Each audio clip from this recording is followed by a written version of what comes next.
Good pals Jim and Sam. From Jim Norton and Sam Roberts. Great podcast episode today, Sam. Yes, absolutely, Jim. Today we have comedian Craig Shoemaker, the Love Master. You called him the Love Maker. That's because I'm an idiot. I thought this was a very funny episode. I did too. Craig is hilarious. Hey, check us out weekday mornings on SiriusXM Channel 103. And if you aren't a subscriber, go get 3 free months by going to SiriusXM.com/Jim and Sam. I will be in Toronto at Just for Laughs on September 28th, and I'm adding more dates very soon. Enjoy Craig Shoemaker on the Jim and Sam podcast. Craig Shoemaker is coming in. What's up, man? How are you? I'm fantastic. You can follow him at The Love Maker, CraigShoemaker.com. Love Master. Yeah, Love Master. Well, you're a Love Maker, I'm too. Craig Shoemaker, the Love Master. Yeah. Not Craig Shoemaker, the Love Maker. But I like to make love, too. That's what I figured. Is Soul Joel still doing outside or are they inside now? Yeah, they bring a beach chair. Right. Yeah, I did that once. Only one time I just did a set right after the pandemic to try to start doing sets again. Exactly. It was good. It was great until the train goes by. Yes. I'd never been heckled by a moving train before. Yeah, it's a little distracting. But it's a long train, too. It just keeps going and going. But it adds to the comedy. And they're used to it, I think. I think the people are kind of like they know that's part of the thing is a train might ride by in the middle of the show. They moved it, though. They moved it. So it's not there anymore. It's still outdoors, but it's a dome. But they moved it. Now there's a bus. Oh, good. All right. As long as there's some mode of public transportation. Yeah, exactly. Yeah. Were you really all this stuff on your bio is true? I don't know. I haven't looked at my crazy. bio. It's interesting. No, I mean it's a fucking crazy life. Are we going to play fact or fiction? No. It's I literally have never looked at all this stuff in a row. Like when you look at it, you're like, holy shit. What, do you want to go through and play Fact or Fiction? Okay. Well, firstly, will you be performing this Saturday at Soul Joel's and this Sunday at Harbor Square Theater? And then Cabot Theater next week in Boston, and in Maine, I'm somewhere in Maine. Okay, fact. Those are facts. That's fact. Those are facts. Those are facts. So I'm on a little tour here, and I'm fitting in my father's burial today. Which is insane that you're doing radio for. Like, how do you like? Are you devastated, or did you know it was coming? No. My dad left when I was born. You know, something I said. Wow, he was gone. So okay, and I knew him through the years. He's a cult leader. My dad became a cult leader in the Pocono Mountains, running mule rides. Really, in the Poconos. He had like 14 women, and he called it his harem. I was about to say, cult leaders it's always a sex cult. Yeah, that has something to do with it. Right? Always. Yeah, there's never a cult where they all just play basketball. No. It's always something.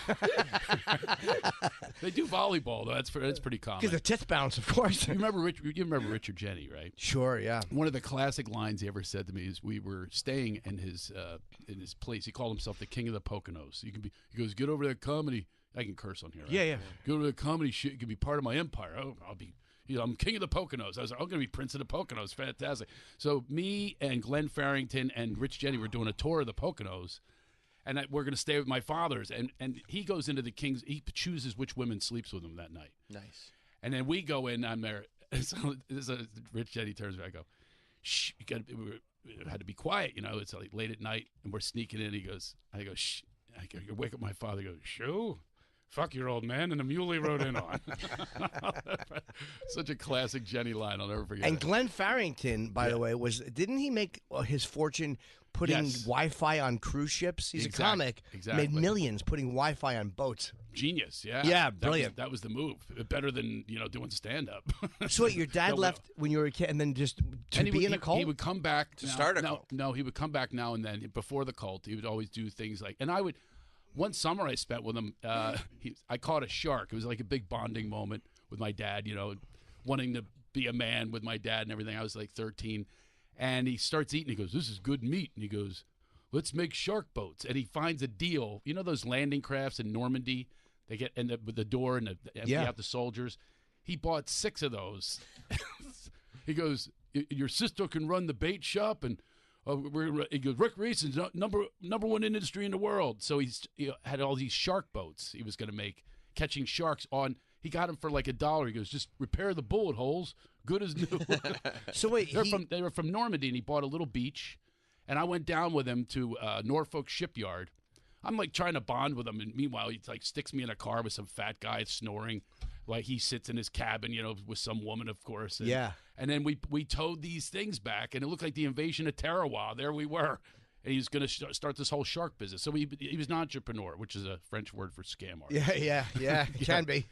Yeah, that's what he was, yeah. So, I mean, a number of things. And he passed away in February, and I'm all clean on it. You know, I mean, What did he die of it, or did you know it was coming? oh yeah, Alzheimer's. Oh, yeah. Once they okay. get that, it's like, you know. Now I get it. You know, euthanasia. I thought that was a bunch of like Korean kids that were bad. I had no idea what it was. Now it's like Now you know what it is. Yeah. Now, yeah, and when they it's time to go. And when it was like, I'm not gonna say easy, but yeah, I mean, and we're way clean. We're through the years. How old was he?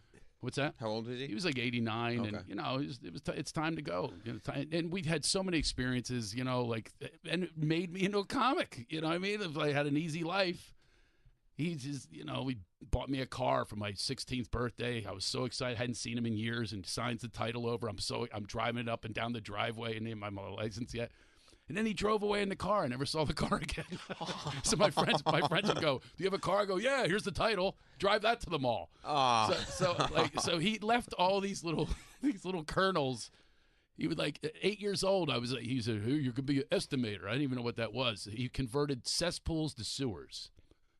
And so I would have to go knocking on to 8 years old with a wagon filled with these pamphlets and say, Tri-City Contracting, we'd like an estimate. And he would just leave me for 8 hours with no food, just a wagon in some neighborhood. And he just didn't know how to be a dad. Some people don't know how. Was he a charismatic guy? Yeah. Like, the idea that he could start a cult? Well, yeah. I mean, he always had, like, as a matter of fact, I just connected about 7 years ago. I have another sister that was the first.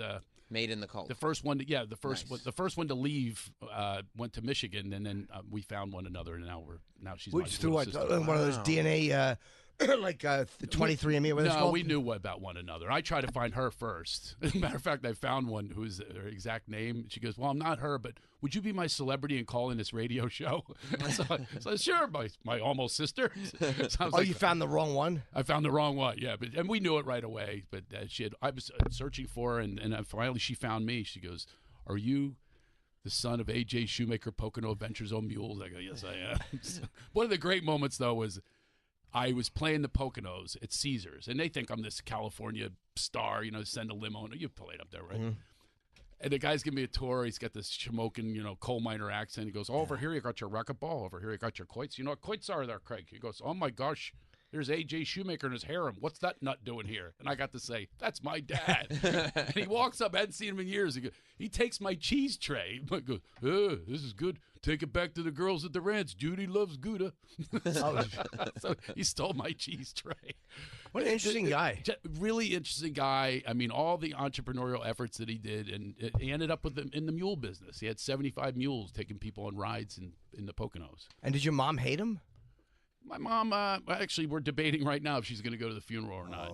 She had a lot of bitter. Well, I thought his name when I was a kid. I thought his name was "Doesn't Pay the Child Support." I thought that was literally his name. Yeah, he'd say, "Barbara." Oh, this is a classic. He goes, "Barbara, you want your child support check? Invite your big-breasted friends over. No flat ones."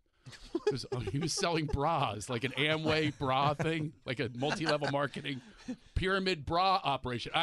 This is no exaggeration. It's very Uncle Rico. I love your dad, by the way.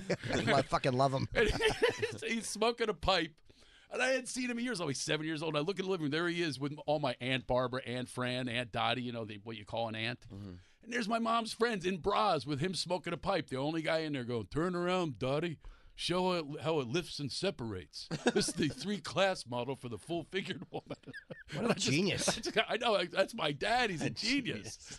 So he was like, I do this character, the Love Master. He was probably my inspiration. As a matter of fact, I was signing autographs after that Pocono show.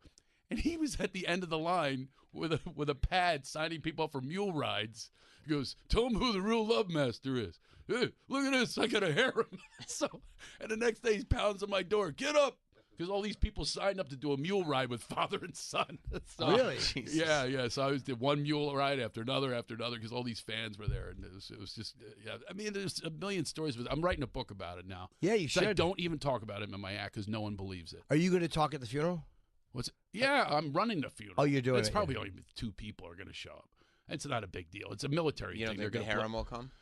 No, the harem no. He's the one remaining one who doesn't even know that he had a harem. I talked to her. She doesn't know any of this stuff. She thinks he's a whole other guy because he all that crashed. The mules and the sharks and the. Right. The bras that went bust.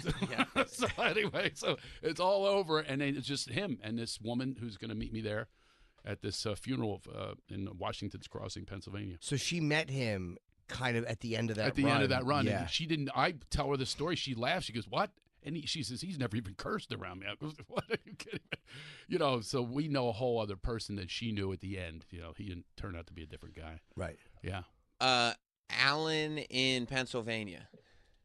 Yeah, first-time caller here. I listen to you every day at work. I'm calling in because of Craig, pretty much. My name's Alan Shoemaker. My father was Alan Joseph Shoemaker. Live in the Poconos. I used to get phone calls when I was younger at my house calling about A.J. Shoemaker mule rides from angry men, angry women, all kinds of people. And now I know who to call and blame now for that. It was a different A.J. Shoemaker. Yeah. Wow. So Yeah, I'm in the Poconos. We didn't know who it was. I had to look it up. And when you go to restaurants around here, you get the brochures and all that. There was a Shoemaker mule rides. I'm like, well, there's the culprit right there. Wow, those brochures. I remember those brochures. The AJ come up. Yep. He used to challenge horseback. He goes, bring your horse up here for the AJ challenge against my mules. Did he? What was his most successful? Alan. Thanks, buddy. What was his most successful What a venture? hey, make sure you get in touch with me, all right? CraigShoemaker.com. Anyway. What was his most successful venture?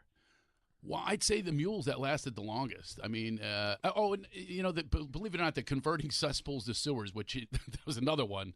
I visited him for a summer, and I won a bond with him, and I told you the shark thing happened. But he would give me, he sawed off a shovel and put me underneath of these homes in swampland. So I would dig a tunnel. I'm like Shawshank Redemption trying to connect the cesspool to the sewer while he sat on a chair and waited for me. I'm a mole. I'm in there. You know? Like one of those tunnel rats in Vietnam. I'm Andy Dufresne. Andy Dufresne. Trying to catch his father's attention. There he was, running through shit with a rock hammer, and they were going down to the nub. So he would wait for me. He'd go, come on, what took you so long? And he would analyze every piece of dirt I took out. He'd go, it's a teaspoon. Get in there, put some muscle into it. But I would do anything to bond with him. When I was a kid, he used to shake my hand. No hugging. And he'd come, hey, Barbara, he's got baby hands. You need man hands. So literally the next time I'd see him, I'd take my mom's emery board and scrub my hands, try to make them rough and bloody. So the next time he shook my hand, there's some man hands. You know, I always wanted to impress him. What was the first time you like, all right, it worked. He respects me. Or whatever you were looking for.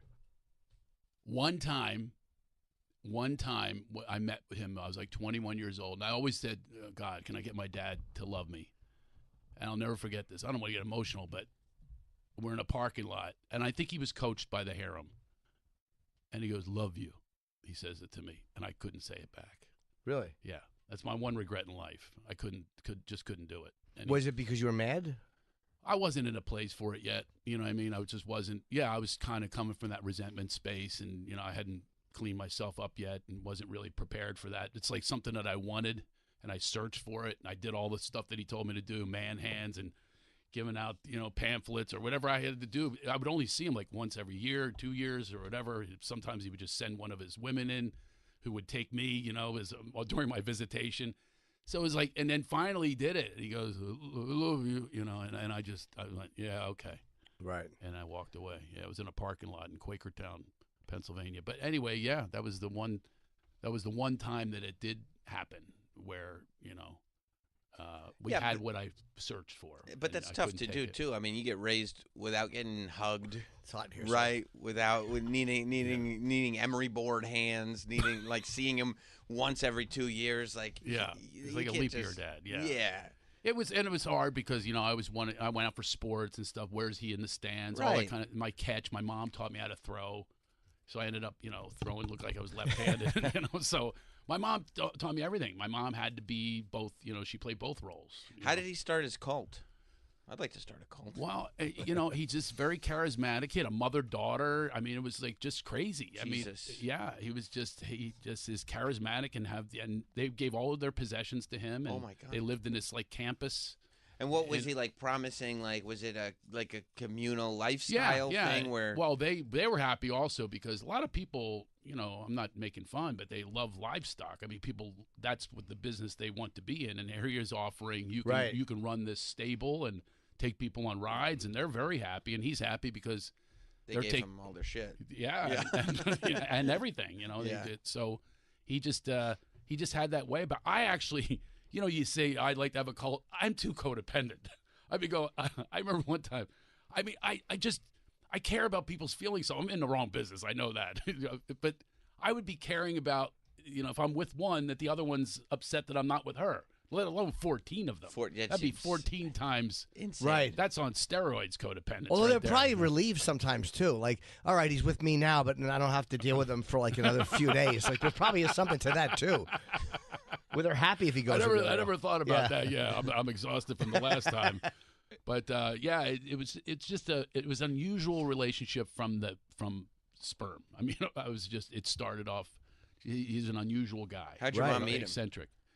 They met in the neighborhood in Philadelphia, that kind of thing. He was known as being like the handsome. My mom thought she scored the handsome guy. Right. You know what I mean? Like he was a charismatic, handsome guy. So she thought, but he was such a. Like, he's always on the con, you know what I mean? Sure.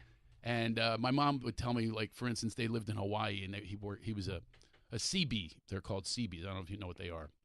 It's like the Navy, but they do all the stuff, build bridges and all that kind of stuff.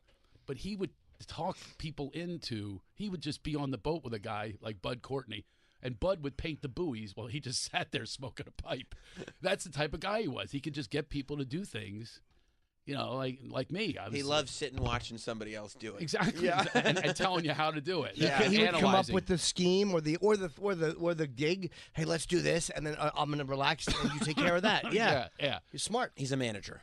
He's a manager. He's a smart. manager. He knew how to. He definitely knew how to do that. And I have not picked up that. I did pick up I've been in a lot of businesses. I've definitely been in a lot of businesses, and sometimes it works, and sometimes it doesn't. I'm very entrepreneurial. I've never been big on what's one that's failed. One of mine that failed? Yeah. Multi-level marketing. You did multi-level marketing? Yeah, I did. I recall you invite people over. I had this drink. I really did like this drink. I still wish it was around. Is that multi? Is that like I tried something called A.L. Williams, or is it like Amway? Is that the Amway. idea of it? Okay, I started in Amway. I started with that. Multi-level. I went to a convention. I'm going to be a diamond. That's a diamond direct distributor. I'm like cheering. I'm going to be a diamond. I'm like 21 years old. And basically, when they get you to they bring you in, going like, yeah, this is the product we're selling. But really, the only way you make money is to convince other people to sell the product. You have to have a downline, it's called, right? But then what ends up happening inevitably is you invite everybody from the neighborhood over, and anybody that would buy the product is already selling the product. So there's no customers left. When you're 21, you have only your drunk friends. Right. So I'm living in a house with a bunch of dudes, and I'm going to be in. They say, here's what they say. You have actually 3x5 cards. They say you're not allowed to do two things. Don't tell them it's Amway, and don't lie. Right. So I call up, and meanwhile they're used to me. I'm the party guy. I'm always the party organizer. I go, George, I've got the 3x5 card there, right? And I go, I'm having some people over on Tuesday, and it'd be really important that you're there. And first of all, he knew that something was up because I called him George. We always had nicknames, right? Yeah. So he goes, you're having a party on a Tuesday? Is there going to be pussy there? And I'm like going through the 3x5. What's the response to, is there going to be pussy there? So my response was, you'll have everything you ever dreamed of if you come here Tuesday. Oh, that is the answer, too. Yeah. That is the answer. And it wasn't on the card. How about that? So anyway, I came up with that. So I invite them over, and they think that they're going to, there's a party there on a Tuesday night. I'm at living in a house with a bunch of dudes. And then they walk in, and they're carrying beer, Doritos, and then they walk in, and they go, what the fuck is that? They go, who's the goober with the easel, your dad? So this guy came like 2 hours, my sponsor in Amway. And then the guy starts drawing circles on this, on this board, on this dry erase board. He goes, see the circle here? This is you. Of course, they heckle him. They go, that's not Steiny. He takes up the whole board. And they drew a big circle with tits on it because Steiny was the big tit guy. First ones I ever felt, to be honest with you. Anyway, on the outside. But anyway, so Suddenly it gets silent because the guy, he eats the soap to show how good it is for the environment. It's this SA8 soap. I never forget it. He goes, "Oh, serious, Harry, you can eat the soap. It's so good for the environment." They're silent. I'm going, "Oh my God, I'm gonna make millions. These guys are all gonna be my sponsees." All of a sudden, breaks up. George goes, "This is fucking Amway." Now they're throwing shit at him, pulling out joints, making him smoke pot. The guy ended up smoking pot in my house, getting drunk, and I never sold it. That was the end of it. I kept the shoe shine polish, which was awesome. Spray on shoe shine polish. Yeah. So that was another bust. Yeah. Yeah. The other thing about that though is like when you convince all your friends to sell, and it doesn't work for you, but it also doesn't work for your friends. All your friends are going to be mad at you, going like, "Why'd you get us to do this?" Exactly. Right? I think now it could be a theory. Whitney Cummings used to open for me, like on the road, like even selling my merch and stuff like that. And we used to write together, and we're pretty close. And I invited her to one of these meetings, and I think it's the last time I ever hung out with her. This is years and years ago, and I haven't hung out with her since. So you think she remember that? And it's like, I think that I don't know what it is. I mean, she might have. I don't know if she has a beef or not, but I do know that I did. I have a recollection of her being in that room of them pitching this other drink. This nutritional drink, saying all you got to do is get 6 people, because she wasn't big at the time. But so I I love think she could use some extra cash. I thought I was actually gifting this to her, but I think that was the last I ever saw her. So You were doing MLM while you were doing comedy. I've done all sorts of things. I produce television shows. I got a few on the air right now. Yeah, I do anything. That's one thing my dad taught me was I never stop working. I'm always up. Is it a fear too? Like I'm afraid if I don't do a bunch of different shit, I'm scared of losing everything. So I'm like, they can't take it all at once. So if I get fired from radio, well, at least I got stand up and I got the podcast, or I got this. Like that's right. It's a fear of losing everything. That's really. exactly right. And that fear. I grew up so poor. I mean, we never had a shower. I lived in 13 different houses by the time I was in high school. Wow. And I thought the word evict meant move. I thought it was the same word. Here's the eviction truck, Mommy. We pack up. I still keep a box packed to this day, even though I've been very successful. I always have a box packed, ready to go. They're going to evict me. Right. So there's that feeling that feeling of lack and limitations, and they're going to take it away. So I have to beat them at the pass. You know what I mean? I head it off at the pass and just keep on doing whatever I can do. And I coach now. I'm really into coaching because I just believe in this unlimited life that we have. Everybody puts labels on people. I don't have any labels. That's why you're saying that your bio, you started this whole thing by. Yeah. My bio is very diverse because I just don't care that you're going to call me a stand-up comedian. I'm all of these things, and we all are. We're all brilliant. I used to think I was an idiot, because that's what you think when you're poor and when you get, shamed and all that kind of stuff. You believe that you're stupid. I had somebody take my SATs for me, and now I take tests and it says you're a genius. You know what I mean? But we all are. It's not a bragging thing. We all. There are some idiots. Yeah, there are some idiots. You're in a room full of them. I think if they take my coaching program, they will not be idiots anymore. But and I teach people how to access your own sense of humor, and it is so much fun to watch people transform, because humor does transform. But we're all put in a box. We're put in a box. The comics are the ones that are, the cancel culture and woke. Everybody's after the comics. Mm-hmm. Right wing and left wing. Everybody's after the comics because we tell the truth. But I tell people, access your truth, access your creativity, do it through having fun. Don't worry about, my book is called Get Out of Line and Into Alignment. Get into alignment with yourself, not in these people's lines where they say, here's your good grade for being a good boy and all that kind of stuff. That's why we're stand-ups, is because we rebel against that. And a lot of people are very offended by it, or very threatened, and that's why I think that they come after us. It's interesting too, teaching people comedy. Like there's guys like teaching. No, I don't teach. I teach them how to be funny. How to be funny, because I'm be a comedian. Right. Yeah, okay. But I teach that too. Yeah. Because stand-up class, like Rick Chrome is great. Like he teaches. He's been doing it. Rick Chrome from The Cellar. Yeah. Yeah. All those things are like they take you down to the technical world. Right. Yeah. But and which is great. I don't have you the do patience. more like life training though. Exactly. It's like here's how you access your creativity. Here's how you become more magnetic because you're funnier. Like I'll give you one little tip I give them. It's a stupid one, but everybody's, oh, you're a stand-up comedian. I said, well, how do you think I became one? I study.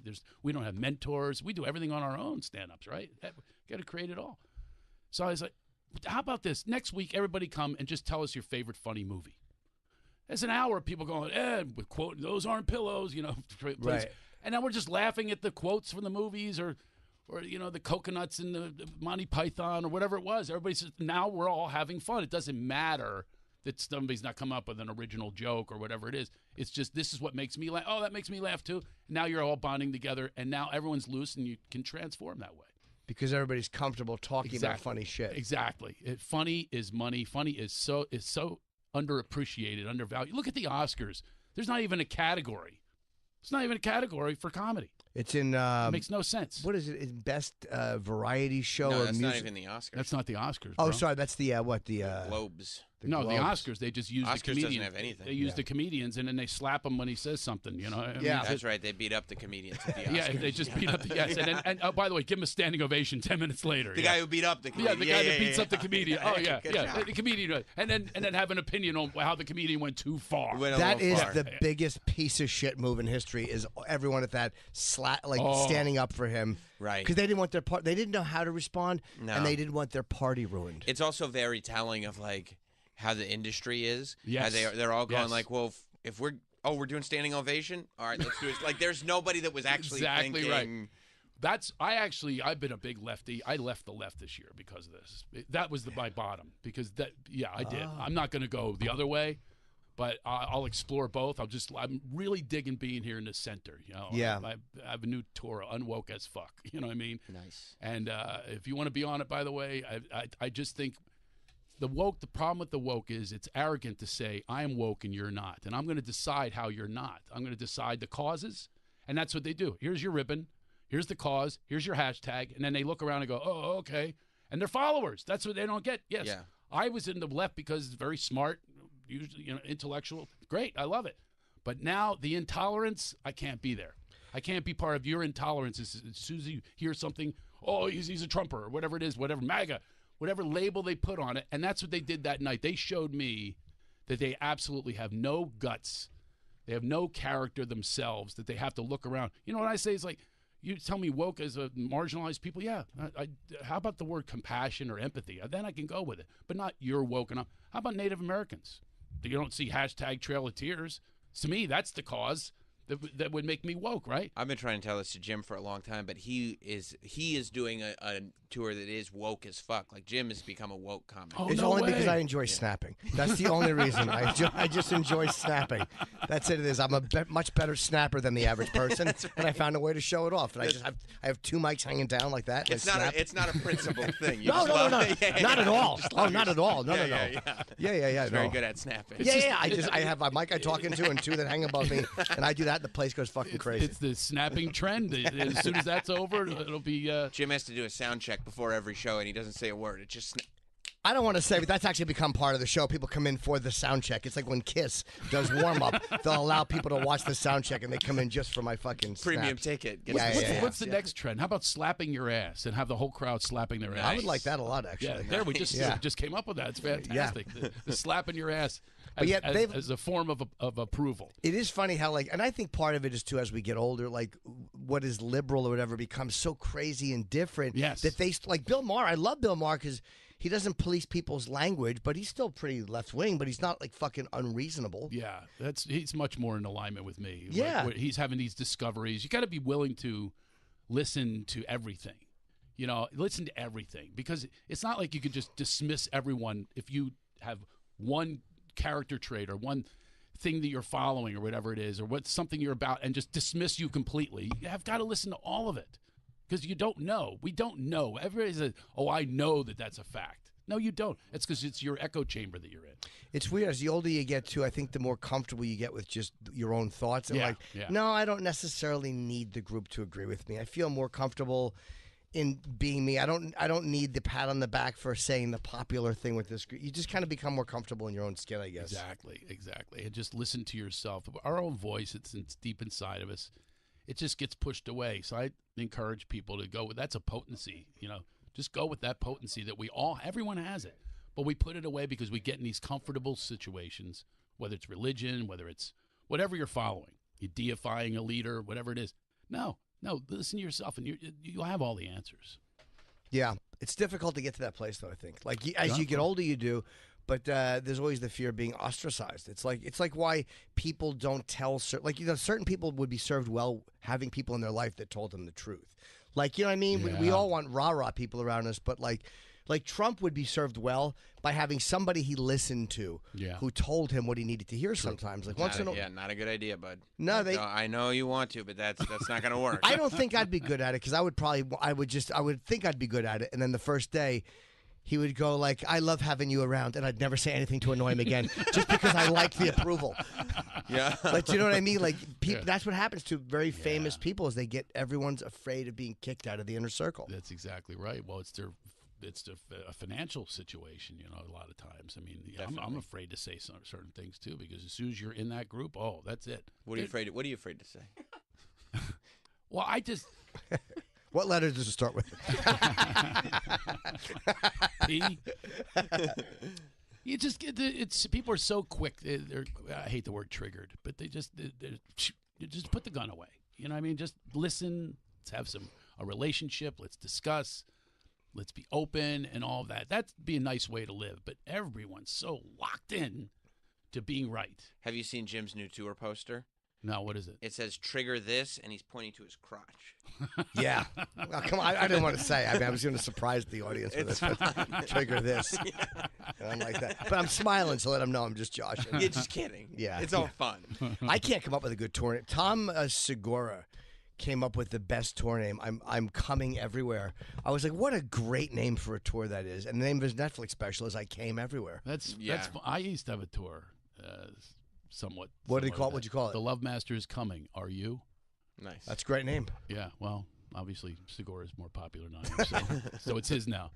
Well, my new one is called Stuck Between Namaste and Kiss My Ass. That's nice. That's where I live. That's the space I live. Because I'm a spiritual guy, but I'm also edgy. Don't like people, you know. But I also love people. So I'm stuck between Namaste and Kiss My Ass. You love the general population, but don't like specific people. Yeah. There's some specific, they can get to you. Yeah, I have a love for humanity, but you I don't like. Yeah. Here's the conundrum. I hate people that hate. So but me hating them is doing exactly that. So it's hypocritical. But I hate haters. I don't like.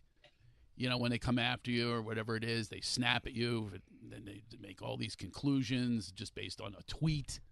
It's amazing to me. You know, the keyboard cowards just sit back there and for sure. Well, you have it on radio all the time. We deal with it, You deal with it all the time, and it's well, you can take it. You're a comedian.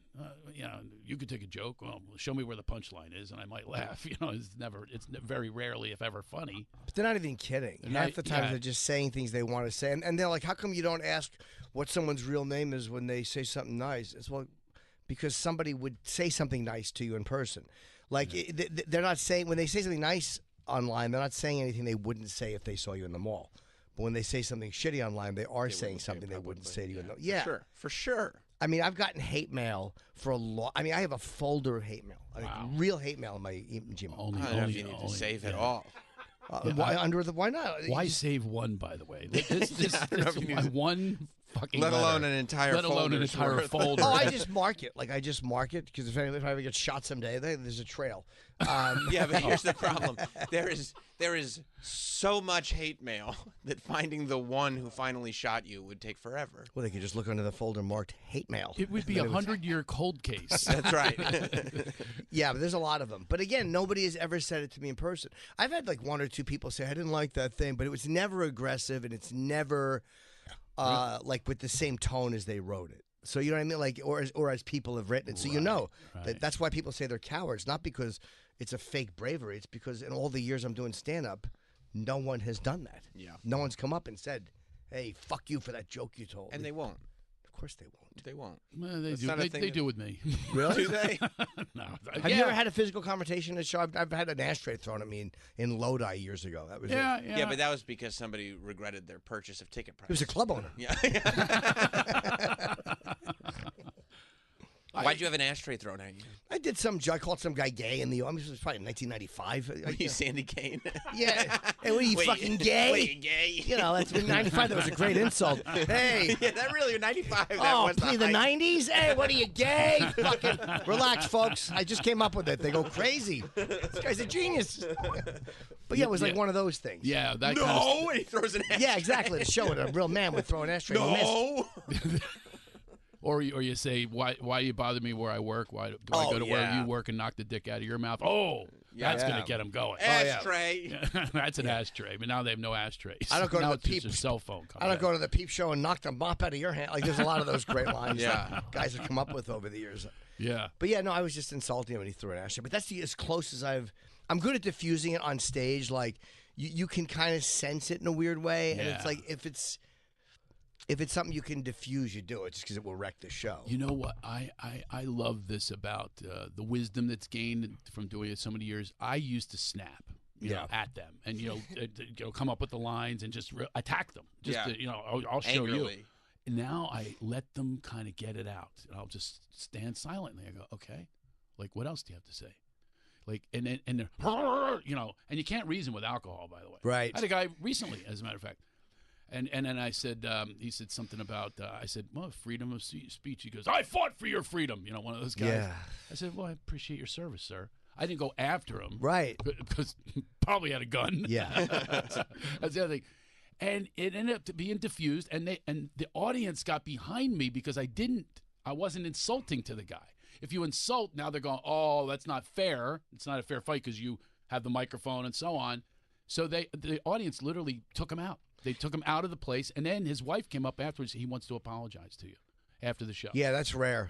It's nice and it's rare. It's very rare, but it happens much more if you allow the space. You know what I mean? Just allow the space to see and then some humor might come out of it based on the feelings. Like, I always express like what I'm feeling like, because you're going to say to the audience, who else is uncomfortable right now? Because you just say what the fact is. You're all uncomfortable with this. It depends on what the guy does too. Like, if a guy yells aggressively, I'll hit hard. Like, because the whole audience heard what he just said, and it was something shitty. Yeah. But if it's something that's the hardest ones are the ones that are just kind of talking a little bit, or they're chiming in, and those are the rough ones. Yeah, no, they're just making noise, and you know what they're doing, but the crowd doesn't.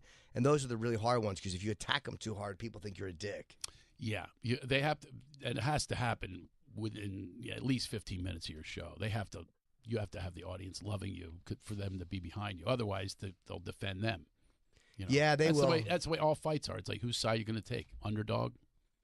And we're not the underdog if you're on stage. No, that's part of the attraction of Stamp too. Is that people want to see if something goes wrong, if a guy bombs, if something weird happens. There's something about it that they're kind of rooting for something to happen, even if they don't know it. Well, so they can get their iPhone and put it up on YouTube. That's true too. Do you do yonder bags? No, I haven't done that yet. It's expensive. I gave you a puzzled look, so that will tell you if I've done it before. I didn't know it was called a yonder bag. Yeah, I think so, right? Yes. Yeah. I know Chappelle does that. Yeah, he started it. Yeah. He's the one. Yeah, he's the one. Bill does it. Yeah. Have you been to his? I went to his house last year.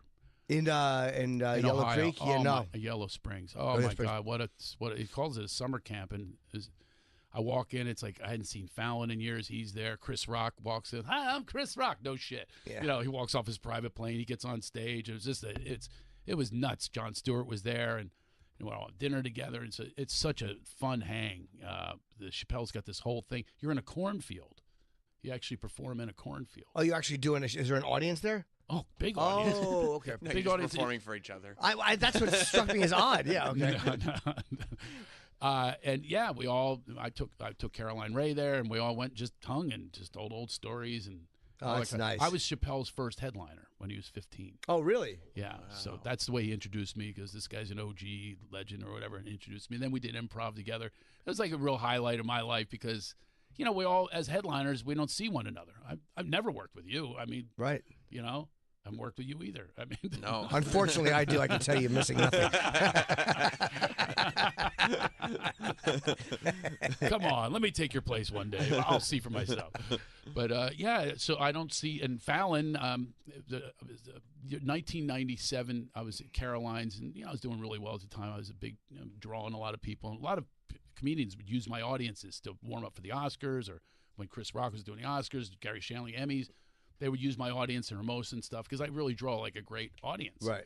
So Fallon's manager comes up and she goes, "Would you mind if my client Jimmy Fallon goes on?" And I have to be honest with you, I don't like guest sets. I do 90 minutes myself, and I don't like guest sets. But in this case, I'll tell you selfishly, I went, "Yeah, sure he can." And I'm thinking, wait till they see me, because Saturday Night Live was there to see him. And the whole gang, they were ready to sign. I'm like, wait till they see me. And he goes on, he kills the Carolines. He gets off stage, a good set, you know, like Night of the Kid or whatever.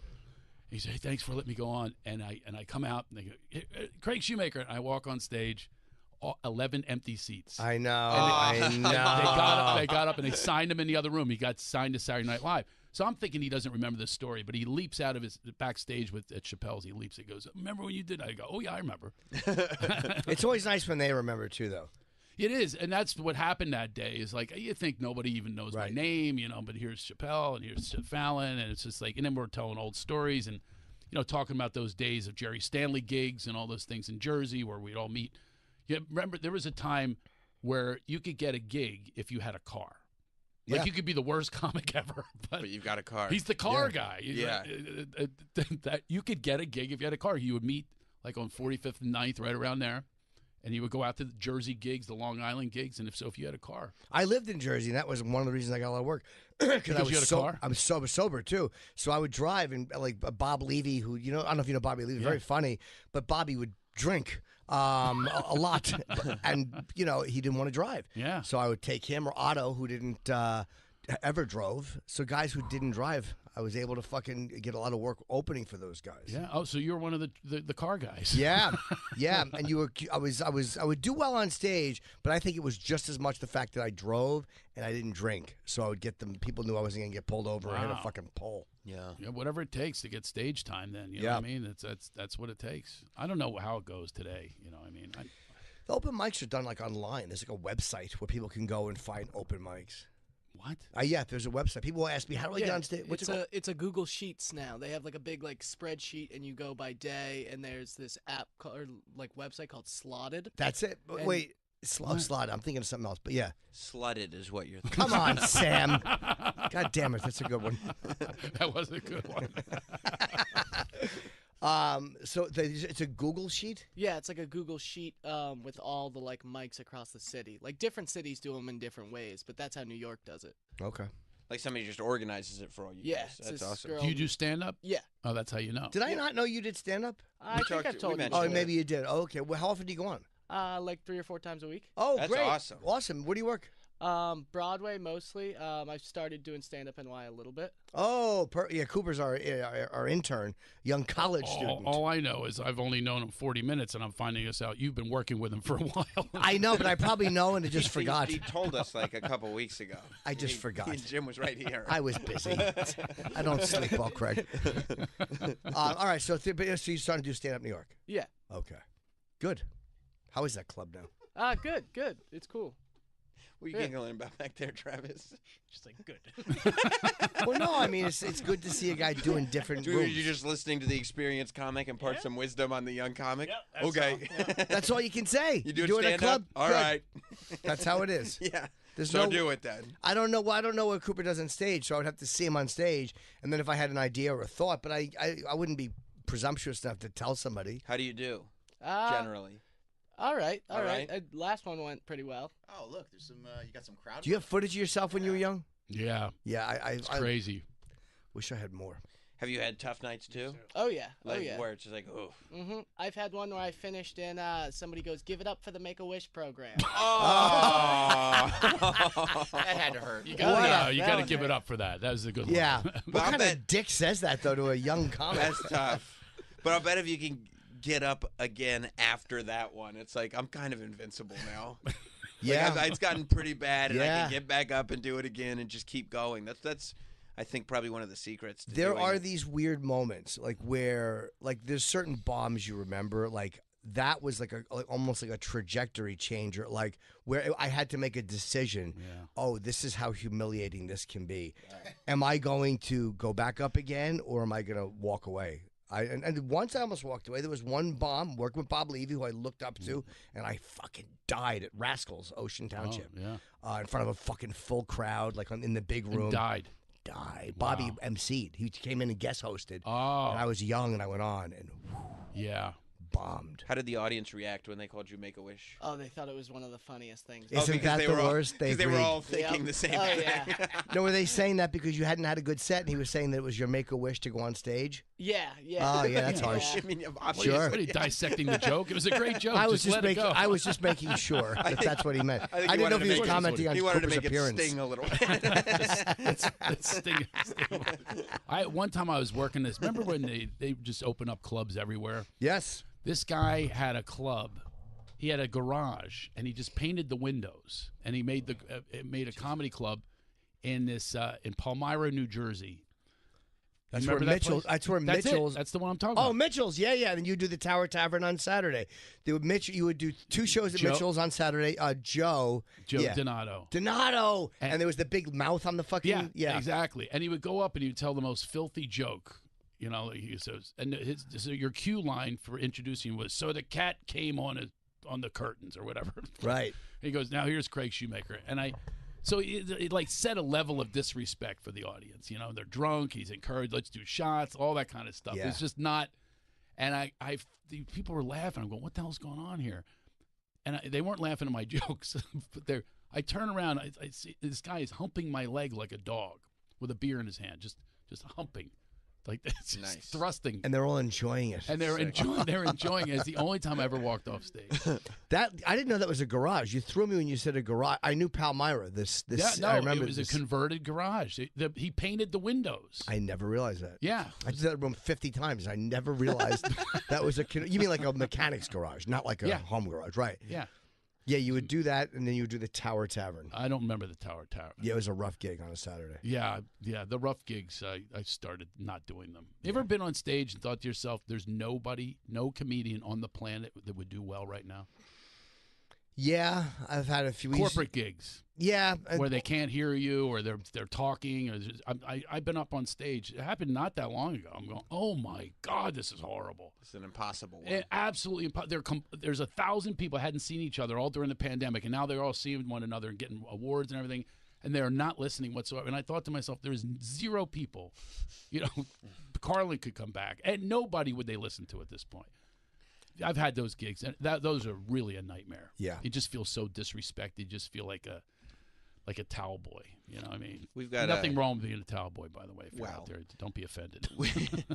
We've got a call from yes, Scott, one of the hosts of the Town Square podcast. Hi, Scott.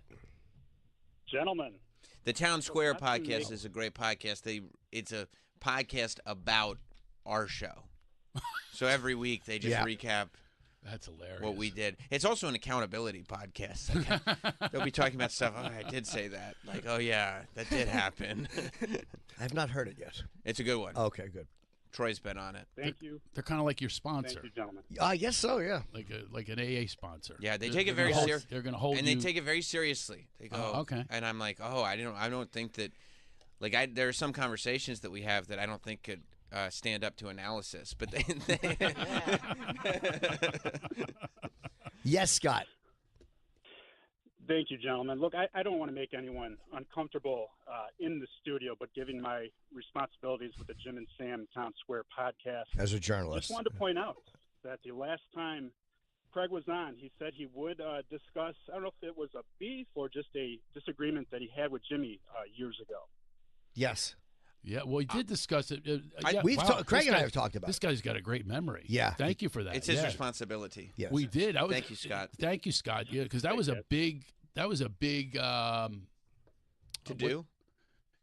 To do. I was going for something a little more clever, but yeah, that's what it was. It was a thing. It was a to do. It was a I thing. was trying to come up with a French word or something, but it was a moment in my life that just brought me clarity. It really helped me. You being an asshole. I was a dick. Well, what was it? Years ago on O&A, and I was probably jealous because I was still, I had that like little man. I was, you were a bigger comic, and I insulted you. I bashed you. I'll tell you I'll tell you my perspective. What happened? It was crazy. I was I purposely do not go online. I don't want to know what people are saying about me, good or bad. I made this decision a long time ago. I don't watch the news. I really do my own thing. And I happened to go, I was in a hotel room in San Diego, lonely, and I did it. I see, and it says Opie and Anthony trash Craig Shoemaker. And I went, oh my God. And yeah, not a good link. Not a good link. Especially when you are Craig Shoemaker. Yeah. And I go, okay, let's go for it. And I didn't know you. I didn't know you. And we never worked together. And I click on it. And what happened was I had just won this award. It was actually Sirius XM Best Comedian or whatever it was, And I suspected something because they had called me when I won. I'm going, they're not calling me to congratulate me and have me on. They're the type of show, because I had never been on their show. They're the type of show they're calling to trash me. They want to like lure me in, like, what makes you so funny? You're a hack or whatever it is. And I knew that. So I said, no thanks for the interview. Then it turns out the interview was with you.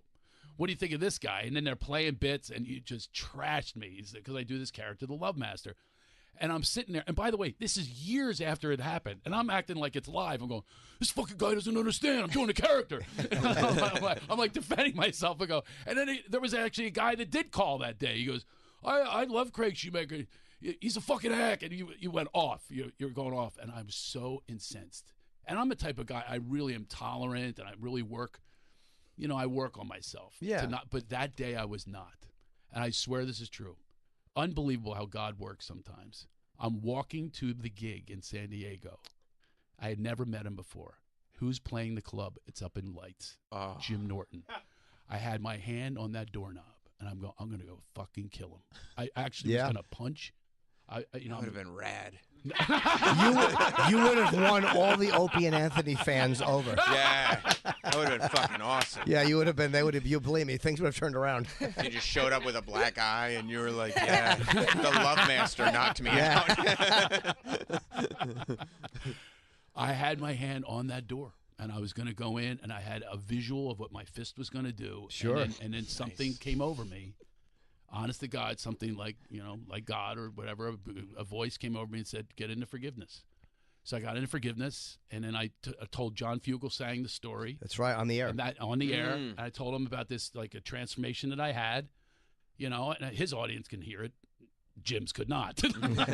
They're like, fucking pussy, what a fucking asshole. But he would have punched you back. I would have punched you too, you fucking hack. No, but I felt Opie and Anthony went off on me. You know what I mean? And then, but you were really cool about it. You're like, wow, man, I'm really. And it was years later. Years later. And you were like, yeah, I was a different guy back then. I was jealous. I think you said something about because you were clean and I'm not. And right, and plus it was Sirius XM, and they would probably give you. I didn't remember they had given you an award, but I'm sure that set me off. 100%. What was that, like 2006 or 5 or something? Yeah, probably 2005. Exactly. Yeah, I mean it's 17 years ago. It was like I think 18 years ago. In my mind's eye, it was like way back on 57th Street before they'd even renovated the studio. And you probably didn't like at that time. When you're talking, you don't think anybody's ever going to hear it. It's almost like you're in a bubble. No one's ever going to hear it. Like, you don't realize you're actually hurting another comic. Yeah. I felt terrible about it when I heard it, though. I legit felt I know you did. bad. But he was so cool. I have to tell people, if people are Jim haters, I love this guy. The way he handled like a real man of character. And the two of us ended up, we still haven't really hung or anything like that, but it's like there's an understanding now. There's an understanding. I can text you can text me. Real briefly or whatever it is. And I remember you taking a picture. I'm so happy you're back because I actually retired. I retired from that. I retired from stand-up but that's what led to my retirement. But it also led to me coming back because then I went, oh, okay, this is what life's about, and you need to do this. If you have the gift, you got to share it. And a lot of people are like, why are you retiring? But it was like that, like in that shame spot. I was beaten up as a kid, and that's what it felt like. And that's when I was with the fist. I was 5'1" in high school, 92 pounds, and now I'm 6'2", over 200, and I'm strong and everything. I'm going home to the fucking show. So you were that guy that beat me up. I was hung by a locker by my underwear. It's my art project. Wind chimes, bang your legs together, Shoemaker. You know what I mean? And it goes back to that, or Pete Donahue, the quarterback. I'm in the huddle. He punched me. You go, good snap, asshole. And I would be fucking dazed. I'm trying to be the center. I could touch the ball every time. They would punch me in the huddle. It was like, all these things, it all came up when you did that. But then it came to, okay, I retired. Now I'm set back and I go, wait a minute. Let's get into forgiveness. Let's get into tolerance. And that's how I live my life now. So you actually did something good. But it was unintentional at the moment. Of course it was. But I felt really legit as you get old. I was like, oh my God, why did I do that? Like, because I try to be cool with other comedians too. Like, there's no reason to fuck with other guys because I know what it's like to get trashed. So It's a camaraderie. We should have it. It should be. Yeah. But listen, we should be in this together. It's not easy out there, as you see with the Oscars. Yeah. And you see all the canceling. People are after comedians. We're at the top of the list. We should be at the top of the list of people to applaud or encourage, but it's the opposite for some reason. People are afraid of the truth. I felt terrible though. Like I felt legit, not bad. Like oh no, I got caught because it was so many years removed. It was so many years, It was a lifetime ago. But I was like, fuck, why did I do that? Like why did I say? Because it was all nonsense. None of it was real. It's like why would I say that about other? You were also comics? playing their game though. That's their show. It was, but I was a part of it. Like I have to, I'll own it. Like I was being a dick. Like right, but that's part of the show. That's what the show was. It was right? the tone of the show, yeah. But I mean, I could have also gone into another direction, and they would have been cool with it. I was just being a dick, and it was probably jealousy or whatever it was. Again, it's like 2005. I was thinking a lot different, and you'd say anything on the air. Yeah. But I felt legit bad when I was like, why the fuck did I do that? That was a dick move, and I know people who know you. He's a nice guy. Like everything happens to everything happens. Did I call you after that, or did we text, or how do we? Or did you saying an email? But you took a photo of me and Nyack. You just said, I remember that. It was very nice. You said it's so great to see you're doing this again. Because there I was. I was headline Nyack a week after you were there. Right. So you took a photo of it, and you were like, oh, I'm so happy. And so we've had these exchanges, and now here we are. Yeah. I did the show before, and this guy remembered. Yes. So we never really tied it up. I'd forgotten that you hadn't tied it up. I thought, for some reason, I thought you had, but we left it at that. You were so busy asking me about me sucking my own dick. That was right, you're packing. I forgot Shoemaker's packing. We had to get to the bottom of it. That was the whole topic that day. We never got to the amends. Right. Yeah. You could do that, though? Blow myself? Yeah. In my day. That's right. Awesome. Good for you. Yeah. That's awesome. Yeah. I was in acting class. I'll never forget it with George Wallace. George Wallace, the comedian. Yeah. And I used to have so much fun with him because he said, "You can do that." And so I would take a pencil, and I would take the pencil and put it in my crotch. Yeah. And I would go down during acting class, and people are up there, to be or not to be. I'm there. What a gift. George Wallace is like, what the? That's awesome. So every time I see George, that's his only memory of me. It's care less about my stand-up act that I can. I used to be able to. I don't think I can anymore. What was the moment you found out you could do that? That was definitely high school. Yeah. We want to call it the white light moment. Yeah. That's like a spiritual. When was your spiritual awakening? That was my awakening. I would tell you this: if Jim could do that, we'd never have him here. Yeah. There'd be no radio. I have done it, just not with mine. I have a bit in my act about every guy. I don't know which side of you would be happier if you found out you could do that. Every guy's tried it. Mm-hmm. I always say to the audience, I go, "There's not a man in this room hasn't tried to blow himself." Yeah. I think that was. There was a wrestler that could do that, and I asked him once, and he was like, "Well, let me ask you, can you?" And I go, "No," and he goes, "Well, how would you know if you haven't tried?" I'm like, "Yeah, that's a great point. That's a great point." Every guy's tried, but yeah, those are the good old days. Is George not happening anymore? Oh, is George a good actor? George Wallace? Yeah, yeah, he's a good actor. Yeah, but can he blow himself? We had a lot of comedians in that class. Larry Miller was in that class. Love Larry Miller. Larry's a good actor. He was a great teacher. A lot of comics were in that class. The word got out that she was the one to go to. I think comics. Who was it? Thing, underappreciated acting. What's comics are great actors. Candy Herman is her name. Comics I believe, are really great actors, and you can see it when given the chance. But we're so labeled. They go, oh, here's something funny coming up. We can play. One of my best parts. I played a killer. It was awesome. In what? On a show called FBI. You're in Scream 2, right? I was in that. Yeah, I played serious part in that, but not real serious. I played as film professor. Yeah. I mean, Scream, that's legendary. Yeah. Scream franchise is the best. I showed up. There's a comic camaraderie story. I showed up on the set, and Jamie Kennedy's a regular on, he was a regular guy on, right? And I showed up on the set. I was replacing a guy. Something happened or whatever. So they had filmed everything in Atlanta, but this was just in L.A. to do this redo the scene. It was all these guest stars who happened to be in my scene. It was Sarah Michelle Gellar was in it. Right. Joshua Jackson was in it. So all these right, because that was the second movie, so they brought in exactly. So they brought in all these ringers and stuff like that. So it was really cool. I was just cast in this role, and Jamie Kennedy goes, "Do you guys know who this is?" So, and I was on his podcast recently, and this did age me a little bit. He goes, "I listen to you on my clock radio." Oh. I mean, does anybody know what a clock radio is anywhere? No. So and he introduced me around, and really, it was really great. But that was a comic thing there. It's like Right. we have a fraternity here or for sorority, whatever it is. I mean, it's like, let's do this together. We're out there on a mission, And listen, we're not encouraged to do comedy. My first time ever that really made me feel it. 4th grade, we moved again. I'm in a rich area, which I was constantly shamed for being poor. They actually caught me. Some rich kid caught me in the bathroom sewing my pants because I split my pants. I only had one pair of pants, and I had a thimble, and I'm like learning how to sew at like 4th grade. I told a story that year about my mom beating me, and I watched everybody in the room suddenly listen, look at me, and oh my God, this is unbelievable. And then I added to it. I'm embellishing. I was a piñata. I had candy coming out of me. She beat me. It was the most unbelievable feeling in my life. And that's the day I went, this is what you need to do. And then the next day, she locked me in a closet for a whole day and tied my hands behind my back by my wrists with blue yarn, hog-tied me, and put me on a box. She said, do not get off this box, only to eat. I ate the whole day there. And a voice inside of me said, do not stop. Because no one encourages comedians. There's no guidance counselor goes, well, I've gone over all you have left is stand up, okay? That's the only thing. That's your only choice here. Or, so I ended up going, that's it, Mrs. Stout. You're not going to stop me. And something inside drives us.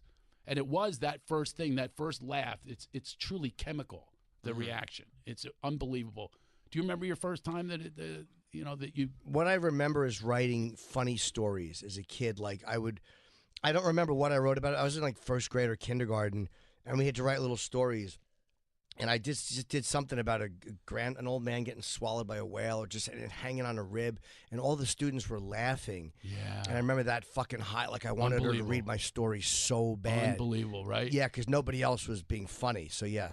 Yeah, it's like a destiny thing. It becomes like a destiny thing because there's no training, there's no encouragement, there's no teaching. Sometimes there's classes now, but there were no classes then. It's just something inside of you goes, oh, this is something that I've got to tap into. Yeah. But you stopped me.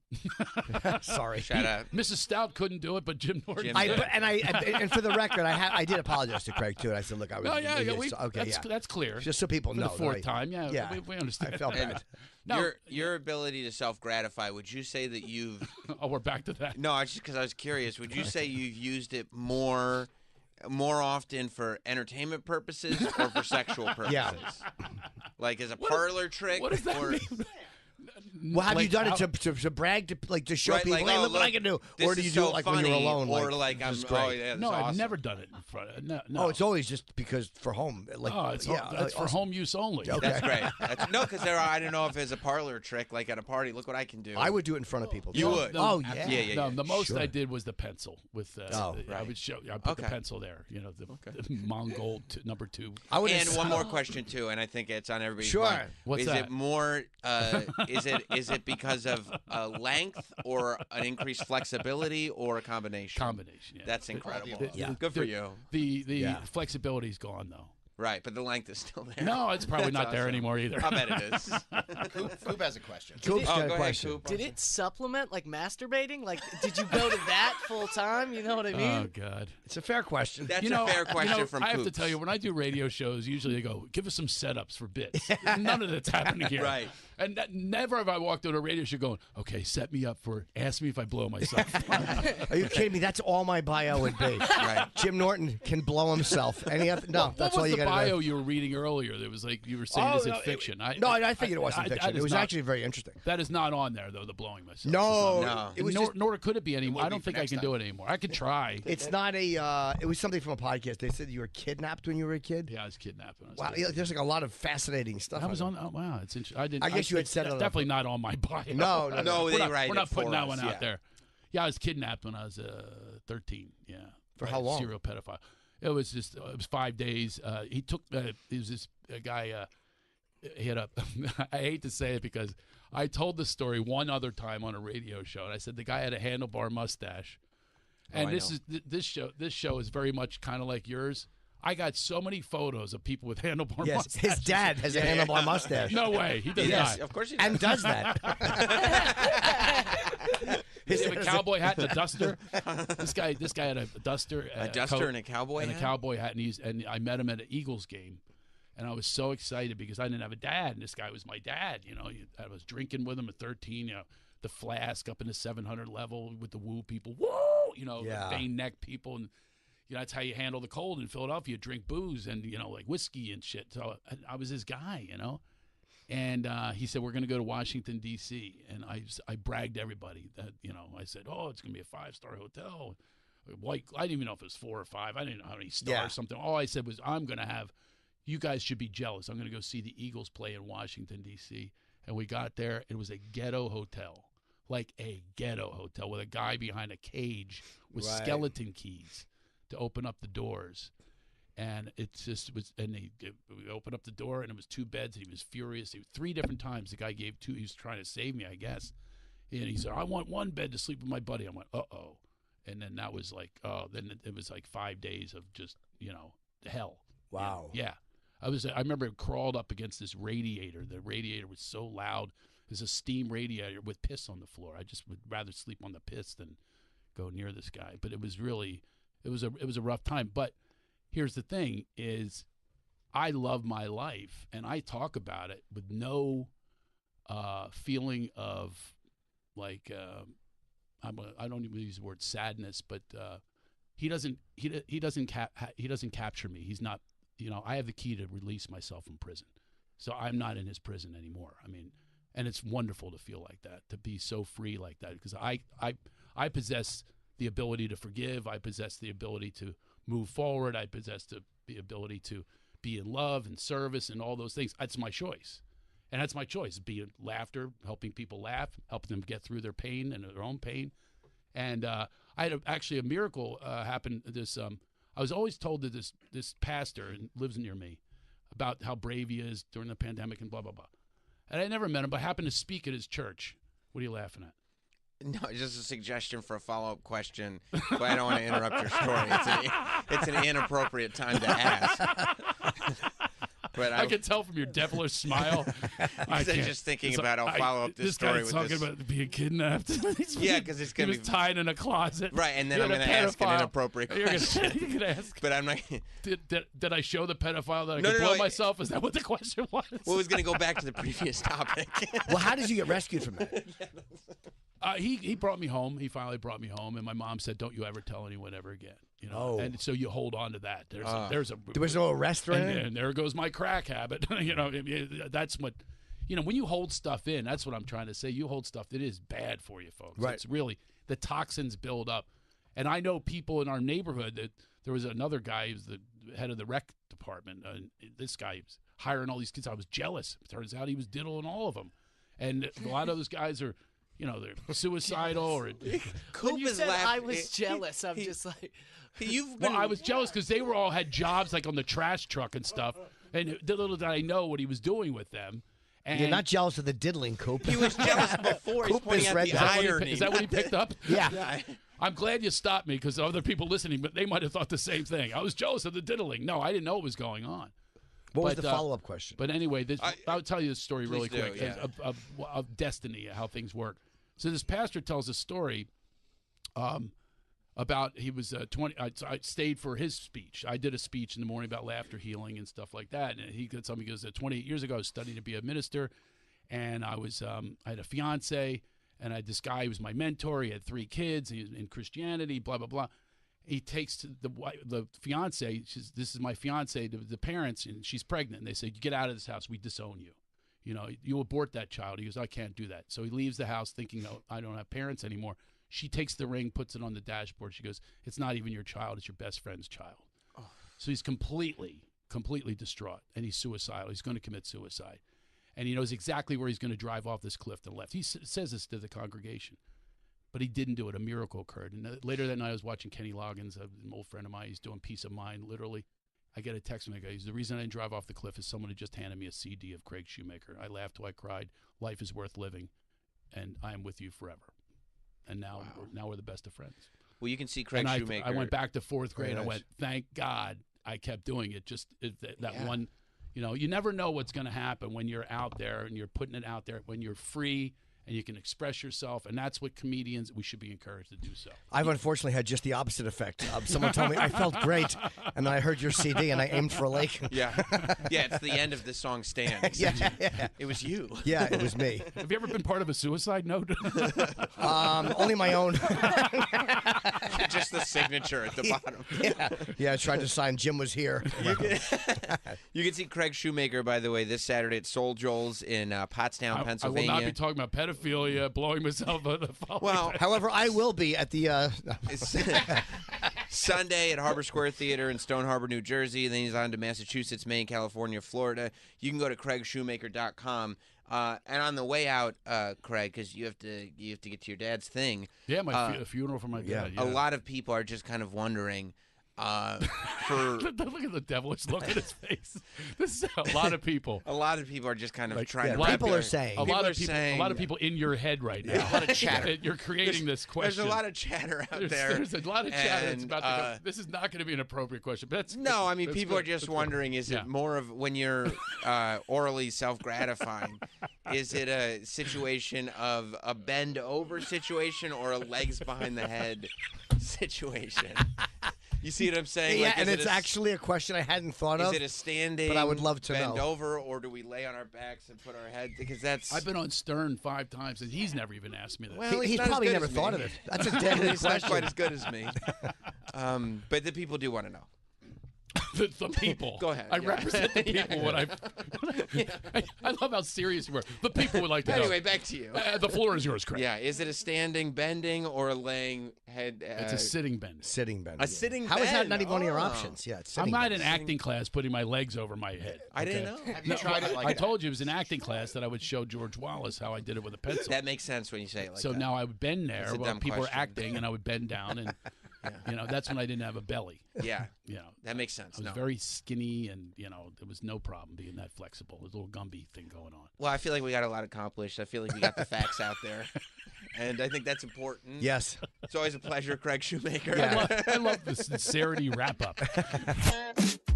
You've been listening to SiriusXM's Jim Norton and Sam Roberts. New episodes every Tuesday with full shows weekday mornings at 8 a.m. Eastern. On SiriusXM, Channel 103. Visit SiriusXM.com/Jim and Sam for a free 3-month special offer.